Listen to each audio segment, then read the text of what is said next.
John White with HCEC-TV, and I'm welcoming you to another edition of HCS Spotlight.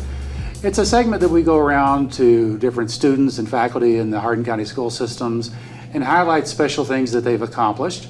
And today we are here at Central Hardin High School learning about a special club for the American Sign Language. And I'll let these two ladies here introduce themselves, and then we can talk a little bit more about what that means.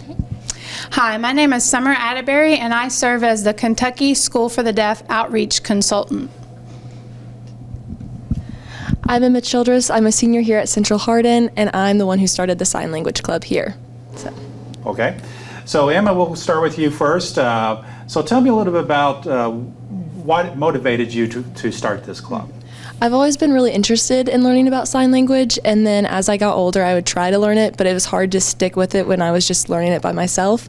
And I had talked to so many other friends and people here at Central, and they were like, oh, I also want to learn sign language. So I was like, okay, I'll just start a club to learn sign language then, and then just kind of went from there. So how difficult was it to learn American Sign Language? It's not too difficult. A lot of it, it's like there's little things that you can memorize to go with it, and like Miss Atterbury's been really good about teaching us those little things as you go. I think it's more just the memory. Like I've noticed I need to do a lot more just repetition to get it in my memory fully. But it's not difficult, I don't think. Okay.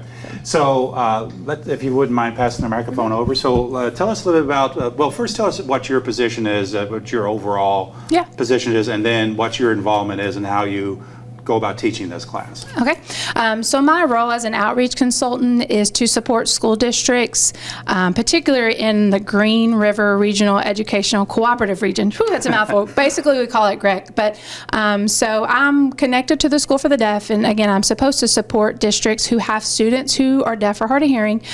Sometimes that's providing support to the deaf and hard of hearing teacher. Sometimes school districts don't have a deaf and hard of hearing teacher, so then I go and support the regular special ed teacher, help support the student. Sometimes I come in with recommendations on what listening equipment they might need. Like sometimes they have microphones that go directly into hearing aids to help the kids hear better. So I kind of do a variety of stuff, just whatever support the school district needs and what that student needs. And before going into this role, I was actually the teacher of the deaf here in Hardin County for the last 10 years at New Highland, mainly in Bluegrass and John, because the students in this district who have a hearing loss and have an IEP, which means they're service in special ed, they go to one of those three schools. So when Emma first wanted to do this, I don't remember initially how, but word got around to me as the teacher of the deaf who knows sign language that there was a student interested in starting in a club. And I was like, yes, I would love to be able to support that. I love, obviously, American Sign Language. I want the community to know more about it, to be able to communicate with people who are deaf. And so that's kind of initially, it was just her idea, and then somebody somehow connected us, and then we set it up for, mostly I joined through like a Google Meet because of my work schedule. I wasn't always able to be here physically. I mean, I did a couple times when I had room in my schedule, but a lot of times it was just doing it virtually. And Em and I, we would pick out topics to kind of cover and spend about 30 minutes each session to do that. Okay. So you mentioned that you had been previously a deaf and hard of hearing, I guess is the best way, teacher, and so it's obviously there's a need for that type of teacher here in Hardin County. Yeah. And so we do have there's more teachers here now that do that? So in Hardin County right now we have 2 teachers of the deaf and hard of hearing, and then we have 3 ASL educational interpreters.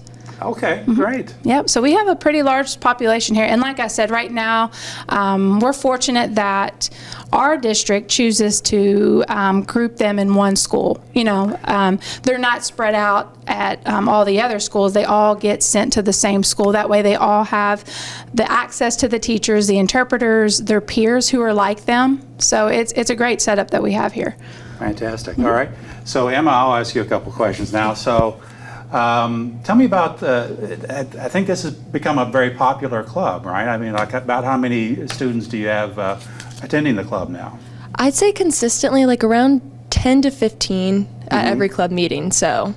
And this is a once a week thing? Or twice a month. We do twice a month during Power Hour, and we'll meet second half. So in 30 minutes. So all these students are interested in learning, obviously they're learning about sign language. They have maybe friends or relatives who might be deaf or hard of hearing? Yes, we did at the beginning of the year to like kind of gauge interest on what everyone wanted to learn, and some of the members shared that one of them had learned they were starting to go deaf themselves, and so they're like, I want to learn it to do it. And then, or they have family members who are deaf, and so they're like, I just want to learn how to communicate better with them. I think the coolest part about the club has just been getting to hear all the different reasons why people want to learn sign language and the need for it.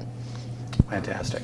So, but you're a senior this year, so who's going to carry on the tradition after you graduate? I think I have a member in mind who I'm going to talk to her about and see if she'd be interested in carrying on the club, because I definitely want to see it grow over, like, even when I'm not here. So, Sure. And I'm Miss Sherrard, and I'm sure Miss Atterbury will be very happy to help that. You mentioned Miss Sherrard. Now, I don't think we talked about her yet. Who is Miss Sherrard? Miss Sherrard's the teacher sponsor for the club, so for all the clubs here, there has to be a teacher or faculty member to sponsor it, and she took that role on. So. Fantastic. All right. Well, great thing that you're doing here, and I'm sure that the school considers itself very fortunate to have somebody like you on in the student body here that's created something like this, and hopefully it'll be an ongoing club that's goes on for a while. Thank you. All right. You got anything else to say, or anything else you'd like to say? Well, let's say I'm sorry. Go ahead. I was going to say we did Central hosted the basketball game where the Kentucky School for the Deaf came and played against Central Hardin. Yeah, so we were both there that night, and Emma got to meet some of the students and kind of see what it's like for students who are deaf to play basketball. So that was a neat experience too. Maybe you do better about explaining the coach and her connection to Central. Do you? I think the coach of the basketball team at the Kentucky School for the Deaf is graduated from Central Hardin and somehow knew Miss Sherrard, and so that's how we found out the game was happening. It was something like a Facebook post, and then Miss Sherrard was like, oh my goodness. And then we went to the game. That's fantastic. I'm glad that there's opportunities like that. All right. Well, if you've got nothing else, it's fantastic, and congratulations on starting this, and hopefully it's going to be something that's going to continue on long after you've gone on to bigger and better things. Because you're actually going to go to Western, is that right, next year? Yes, I will be. And was there something American Sign Language related that you were going to do there? Yes, I plan on minoring in sign language there. I think you can get certified in it also at Western, and so I plan on doing as much as I can there. Maybe it'll become a double major, but we'll see. Well, good luck. Thank you. And thank you both for joining us. And thank you for joining us for another edition of HCS Spotlight.